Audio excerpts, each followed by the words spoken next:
Breaking the cycle of mistakes. How to break the repeating cycle of mistakes? It's a good question. In India, there is one famous cap, and it is called the Gandhi cap. This cap was invented during the 1930s. It was a declaration of freedom fight against the Britishers.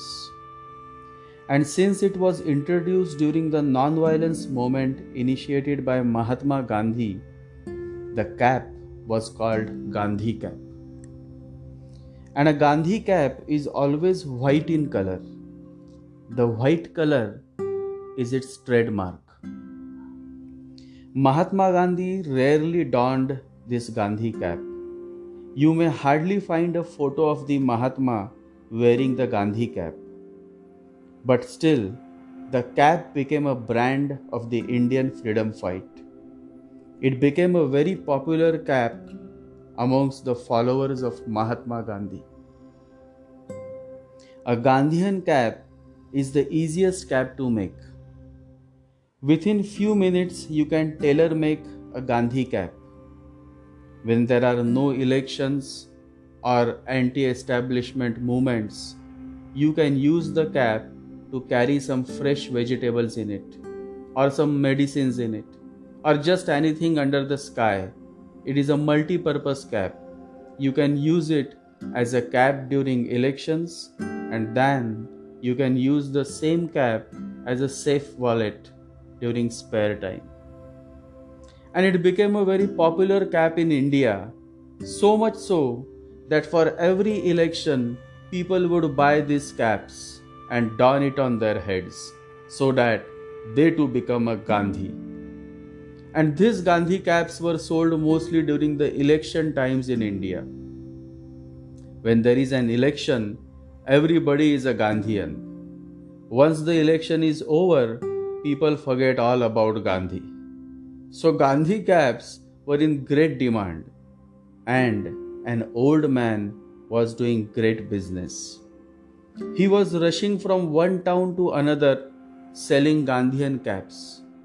One day he was coming from home from a nearby town. He was tired. The business had been really great. He had sold almost 100 caps. Just 50-60 caps were left in his bag, and he was tired. On his way, there was a huge banyan tree, and it was so welcoming. It had the perfect shadow to comfort a traveler. And so the old man stopped and took some rest underneath the tree. He fell asleep. When he woke up, he saw that his bag of Gandhi caps was empty. He looked up and he saw that there were many monkeys on the tree, and they all had stolen his Gandhi caps. They all were looking Gandhians because they had donned his Gandhi caps. Every monkey had the Gandhi cap on his head, and they all were looking Gandhis. He felt as if the whole party of Gandhis was on his head, smiling, teasing, and donning the Gandhi cap. It was fun for the monkeys, and the man also enjoyed. But then he thought, all the 50 caps are gone. What to do now? How to get these 50 caps back? And then he remembered that monkeys are imitators. Only one cap was left on his head, so he shouted, "Abracadabra!" just to catch the attention of the monkeys, and they all looked at what was going on. Then the old man threw away his cap on the ground. The moment he threw away his cap, all the monkeys threw away their caps. They were imitators. He collected the caps, laughed loudly, and went home. The next day, he had a severe fever. And so he called his young son and said, "Today you go out to sell the caps. But remember, on your way back, you will come across a huge banyan tree. You can take some rest underneath the tree, but be careful. The tree has many monkeys." and he told him the whole story of how he had tricked the monkeys. He said, "If the same thing happens with you and the monkeys steal the caps, do this. First shout out, Abracadabra, and then throw away your cap, and you will get all your caps back. In case something like this happens, remember, I have already alerted you. Just be safe." So the son set out. It was a sunny day, and he was able to sell a good amount of caps. Only some 30 caps remained. On his way back, like his father had told him, he saw the huge banyan tree. And since that was the only tree in that whole locality, he was tired. He took rest underneath the same banyan tree. When he was asleep, all the monkeys came and took away the caps. When he woke up, he looked at his bag and found that the caps were stolen. He knew who the culprit was. He remembered his father's words. He looked up and he could see the monkeys donning the Gandhi cap. And it was truly an experience looking at the swinging, dancing monkeys with caps on their head. It was fun. They all looked Gandhians. The young man remembered the trick that his father had shared with him. He shouted out, "Abracadabra," and the monkeys became angry. He shouted again, "Abracadabra," and the monkeys became angrier. And then the young man threw away the only cap that he had on his head. And then he looked up to see if the monkeys would imitate. But this time, something else happened. Instead of imitating him, one monkey came down and took away the cap that he had thrown away. So even that last cap was gone. What went wrong? He had followed exactly what his father had advised him. He started wondering, and he wondered, but he couldn't find an answer.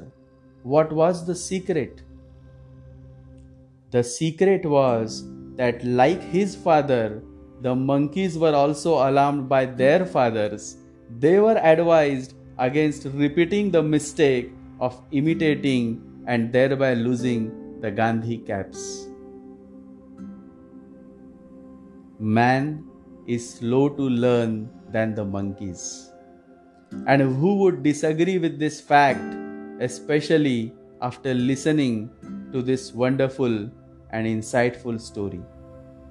And that is how you continue to commit the same mistake again and again and again, because unless you come out of the darkness of ignorance, you are going to commit the same mistakes again and again. Mistakes happen when you are not living your life with awareness. Mind is habitual because mind is mechanical.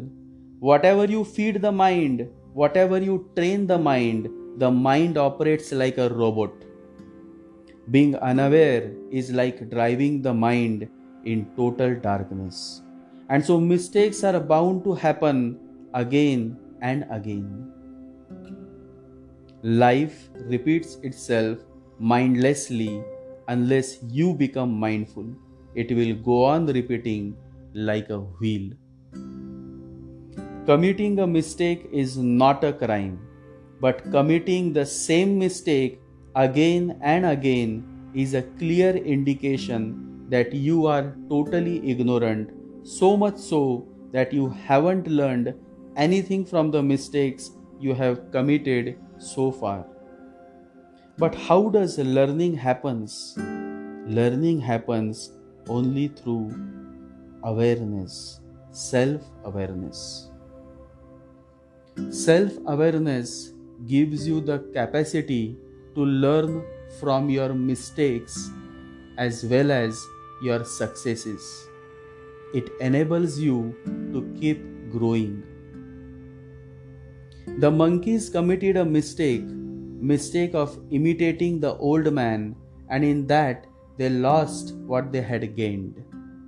But those monkeys were not common monkeys, certainly not else they have had committed the same mistake of imitating when the old man's son had attempted to trick them.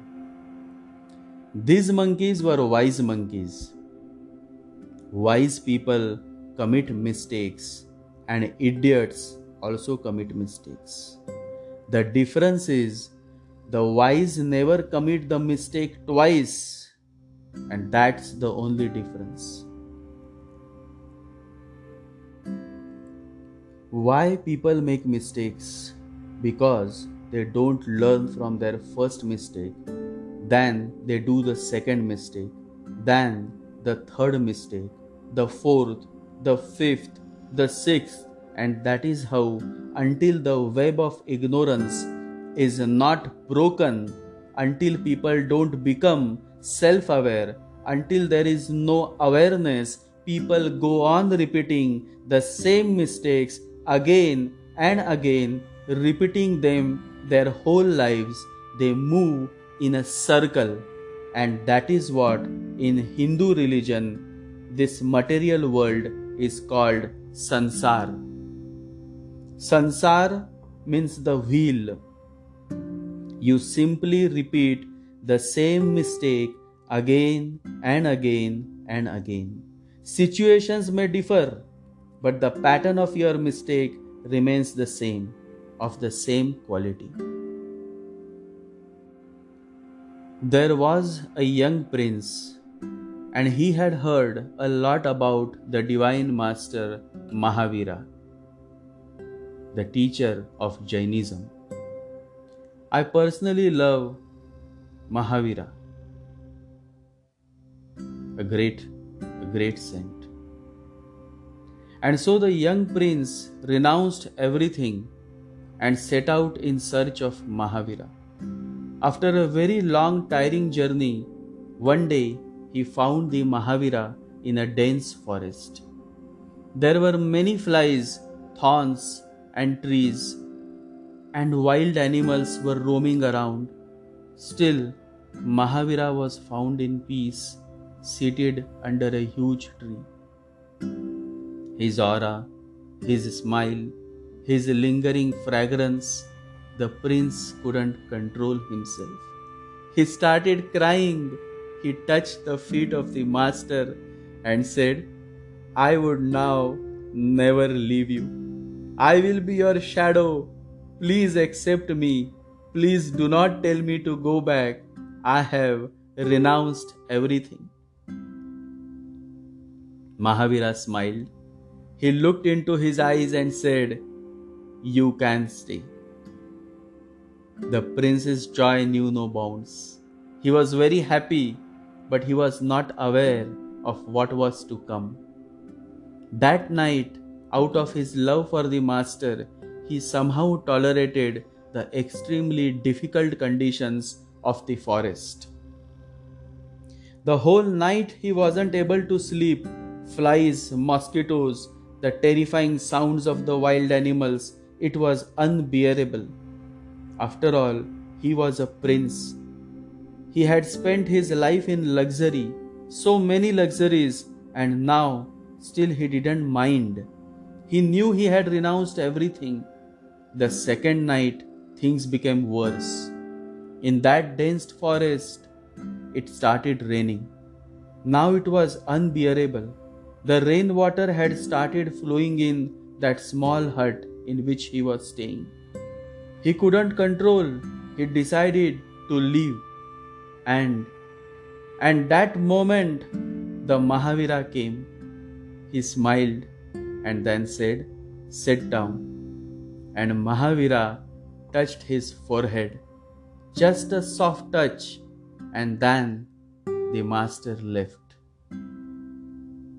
The next morning, the prince came, touched the feet of the master, and said, "Master, I am speechless. Last night, by your grace, I was able to go so deep within that I was transferred to my past life. And that is when I learned that even in my past life, I had done the same mistake of leaving you halfway, mistake of leaving you to enjoy the pleasures, the luxuries of human life.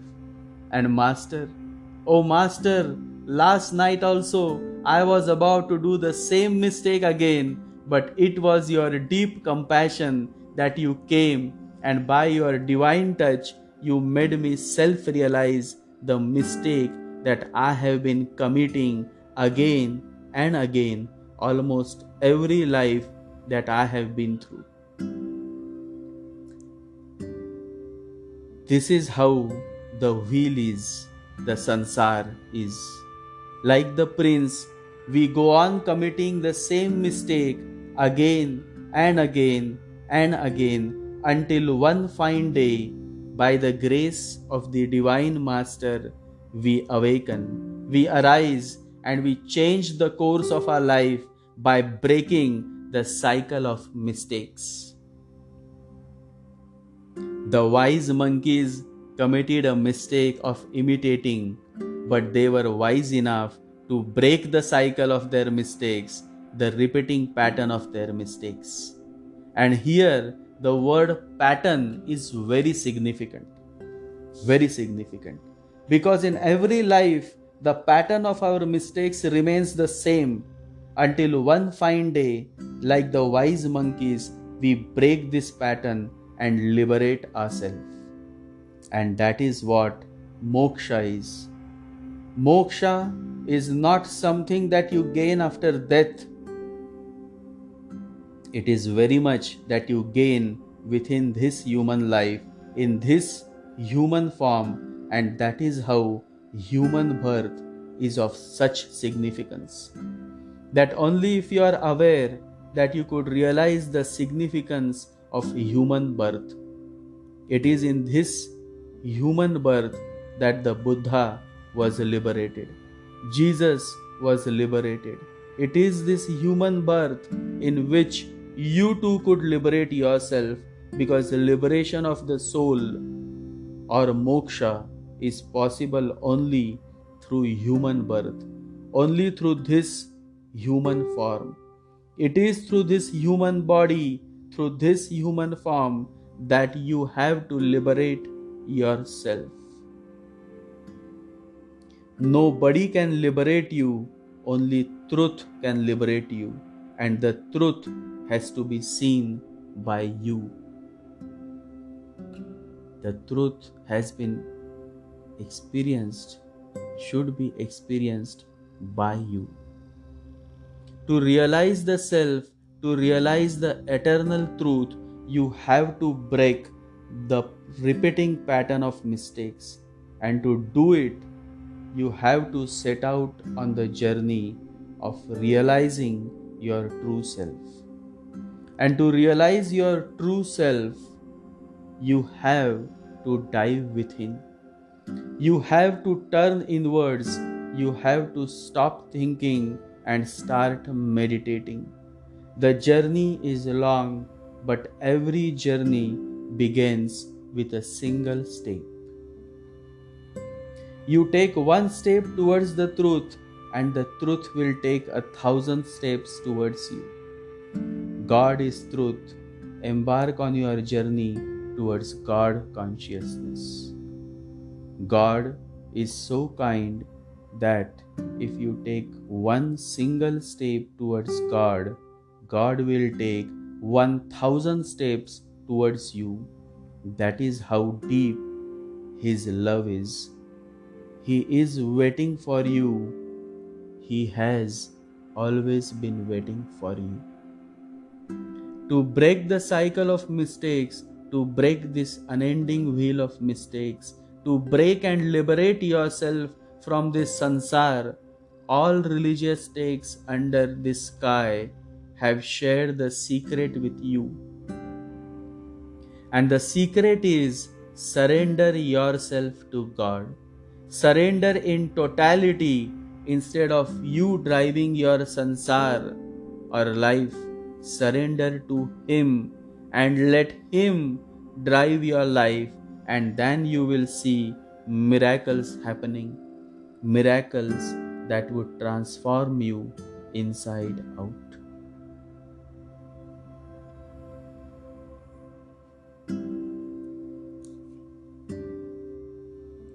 Always remember, you may take 1000 steps in the wrong direction, but it only takes one step towards God to completely turn your life around. Believe in God, believe in His process. Trust His process, He knows the best. Live with faith. Meditate.